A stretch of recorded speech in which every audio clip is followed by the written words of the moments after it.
உலக பிரசித்தி பெற்ற கோட்டை மாரியம்மன் கோவில் மாசித் திருவிழாவை முன்னிட்டு தசாவதார நிகழ்ச்சி நடைபெற்றது.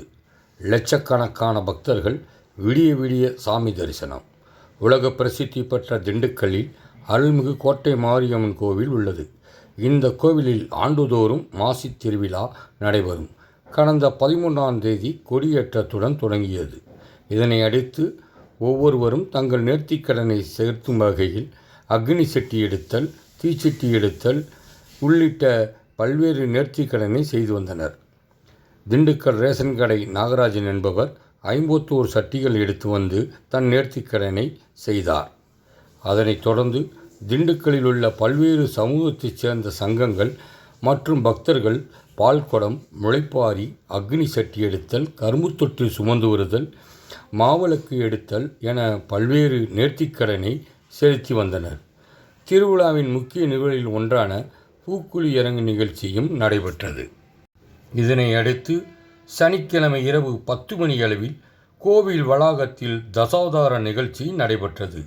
இந்த தசாவதார நிகழ்ச்சியில் கோட்டை மாரியம்மன் காளி அவதாரம், மோகினி அவதாரம், மச்ச அவதாரம், கூர்ம அவதாரம் உள்ளிட்ட 9 அவதாரங்கள் எடுத்து கோவில் வளாகத்தை சுற்றி வந்து பக்தர்களுக்கு அருள்பாலித்தார்.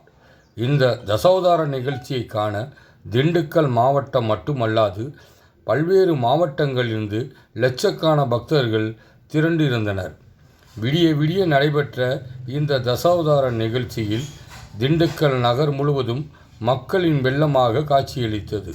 கோவில் மைதானத்தில் பொழுதுபோக்கு அம்சமாக ஜெயிண்ட் வீல் ராட்டினம், கப்பல் ராட்டினம் என உள்ளிட்ட 10க்கும் மேற்பட்ட வகையான பொழுதுபோக்கு ராட்டினங்களும் அமைக்கப்பட்டிருந்தன.